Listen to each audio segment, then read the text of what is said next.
En los últimos tiempos hemos asistido a momentos políticos que quizás hace 3 años no visualizábamos.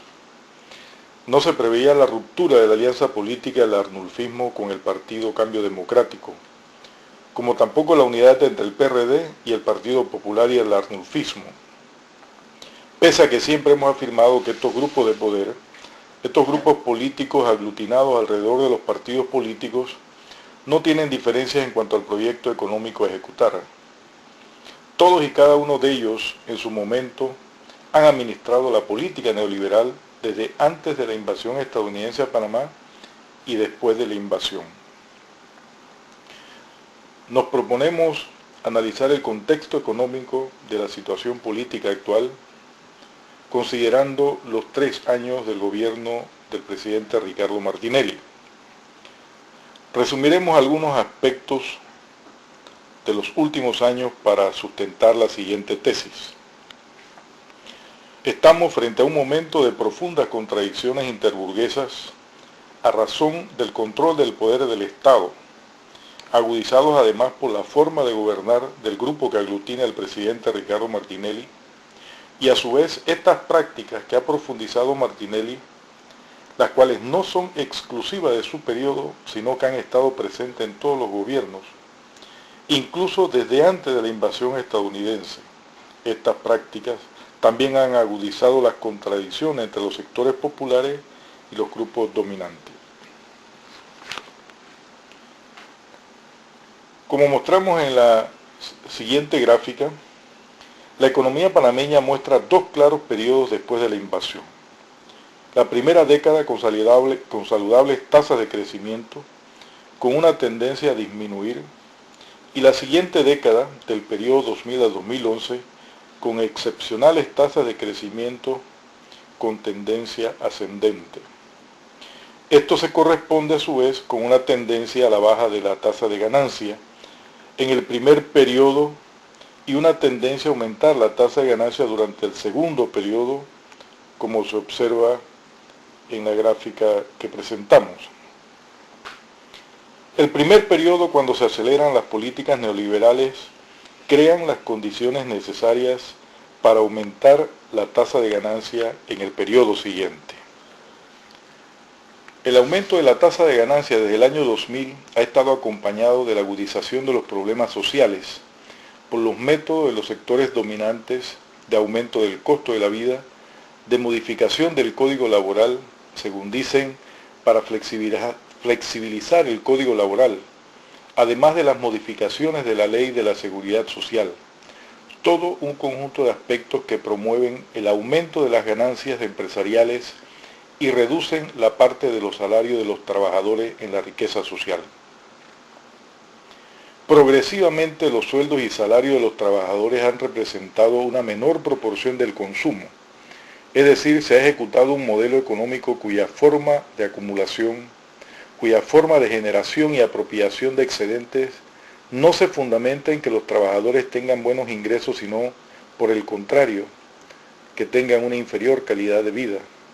Por eso hablamos de un modelo excluyente, promotor de las desigualdades sociales y promotor en consecuencia de la concentración de la riqueza social en pequeños grupos de poder económico y político.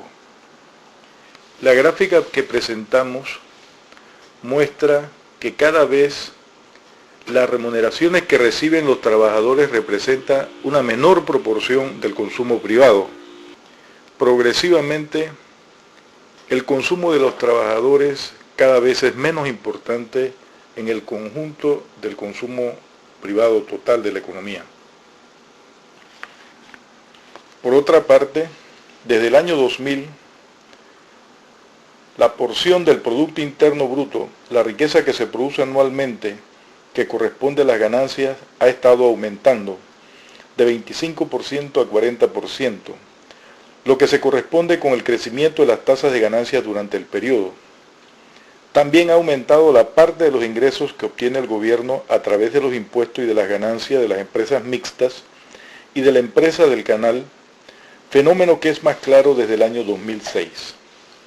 Contrariamente, la participación de la remuneración de los trabajadores ha estado disminuyendo progresivamente, de 65% a 47%.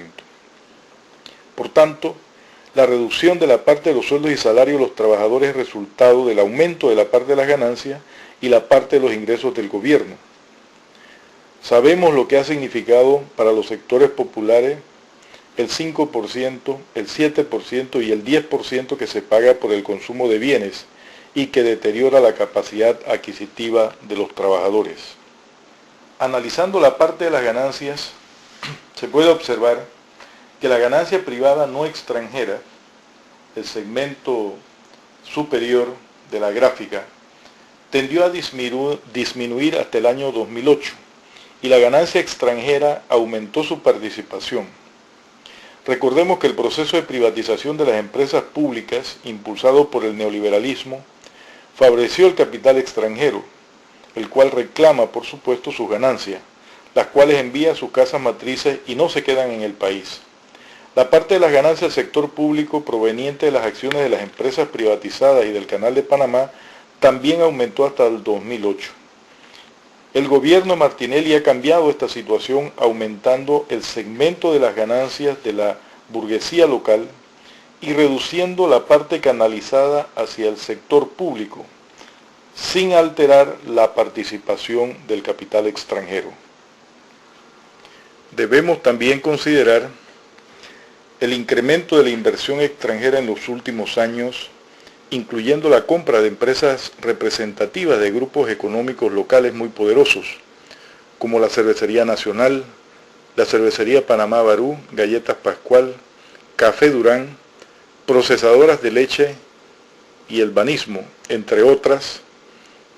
Inversión extranjera que exigirá en el futuro próximo las ganancias respectivas y su repatriación, su transferencia a las casas matrices. Es de esperar entonces que aumente el segmento de las ganancias correspondiente al capital extranjero, por lo que las contradicciones de los grupos dominantes por la apropiación del excedente, nacionales y extranjeros, es de esperar que también se agudicen.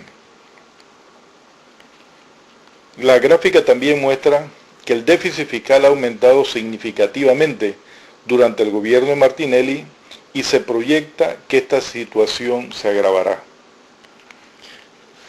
De esta manera podemos comprender por qué el gobierno había incluido 400 millones de dólares en el presupuesto que esperaban obtener de la venta de las acciones del pueblo panameño en las empresas privatizadas de telefonía y de generación y transmisión eléctrica. Al no poderlas vender debido a la oposición popular, ellos sin duda les genera un serio problema, el cual podrían pretender resolver con mayores impuestos, reduciendo subsidios, aumentando la deuda y retrasando la ejecución de obras, lo cual también las encarece. En cuanto al uso del endeudamiento, el gobierno tiene dificultades. La gráfica muestra que el crédito interno ha aumentado considerablemente en los últimos 14 meses, aproximadamente 1.800 millones de dólares, debido a las dificultades de conseguir financiamiento externo. Pero el crédito interno también está llegando a su capacidad límite. Hasta el año 2010, la deuda externa había disminuido en 1.400 millones de dólares y la externa había aumentado en 2.000 millones de dólares. Las posibilidades de emisión de bonos del Estado para adquirir financiamiento también se reducen y el financiamiento externo no ha sido fácil, debido al acelerado crecimiento de la deuda pública, la cual ha aumentado en casi 4.000 millones de dólares con pretensiones de aumentarla aún más. Esto sin considerar todos estos proyectos de llave en mano y demás que sin duda aumenta el monto de la deuda externa. Si a esta situación le añadimos que la inversión extranjera exigirá mayor participación en el excedente, el capital local tenderá a apretar aún más a los trabajadores como mecanismo para aumentar sus ganancias, aumentando el costo de la vida, deteriorando la capacidad adquisitiva de los trabajadores, aumentando los precios como mecanismo de aumentar sus márgenes de rentabilidad. Este capital local no se va a enfrentar al capital extranjero, dado que son socios, y debido a que nuestra burguesía no concibe una forma de reproducirse como clase social al margen del capital extranjero, Esto ha sido una condición histórica de su existencia, su sometimiento al capital extranjero, a fuerzas políticas extranjeras representadas por la embajada estadounidense. En la gráfica presentamos los datos de la productividad del trabajo con respecto al salario promedio y se observa que la productividad del trabajo ha aumentado más rápido que el salario promedio, produciendo más desigualdad social en tanto que este indicador expresa una mayor concentración de la riqueza. A lo anterior debemos añadir otro elemento. La apertura comercial que ha promovido la política neoliberal a través de los llamados tratados de libre comercio o tratados de promoción comercial, reduciendo impuestos de introducción y firmando tratados, el país ha estado transfiriendo por estos procedimientos riqueza al exterior a través de la pérdida de capacidad adquisitiva de nuestras exportaciones para importar bienes. En los últimos 4 años, la economía ha transferido al exterior 3.487 millones de dólares como resultado del aumento de los precios de los bienes que importamos con respecto a los precios de los bienes que exportamos. Pero esto no significa que los comerciantes importadores o los exportadores no ganan. Por supuesto que ganan, sin importar si el país como tal pierde estos recursos. Reuniendo todos estos elementos, se pierde recursos en las transacciones con el exterior, los cuales se ganan los de afuera. El capital extranjero aumenta su participación en la apropiación del excedente de las ganancias locales. El gobierno Martinelli reduce la parte del sector público para expandir la parte del sector privado y los sectores burgueses locales que no están en estos grupos de poder económico, entonces utilizan los mecanismos de aumento de precios como forma de aumentar sus márgenes de ganancia. Otro elemento corre paralelo a este escenario antes descrito. El conflicto interburgués también se ha estado desarrollando en este marco. Se han estado desarrollando las contradicciones entre los sectores populares y la burguesía, pero que va apoyando el desarrollo de las organizaciones sociales para enfrentar estas conductas de la clase dominante. Es este el panorama futuro, el que debemos tener presente. En estas circunstancias, ¿cuáles son las perspectivas que nos depara el futuro? ¿Cuál es el futuro al que nos enfrentaremos? Las condiciones objetivas sugieren que las contradicciones se van a profundizar. Los déficits fiscales se van a profundizar. El movimiento popular se va a enfrentar a situaciones cada vez más duras. Adquiere mayor importancia fortalecer la organización, la concientización y la claridad de cuál es el enemigo fundamental en esta lucha, la clase dominante, los grupos de poder económico y político que están acostumbrados a hacer lo que les da la gana.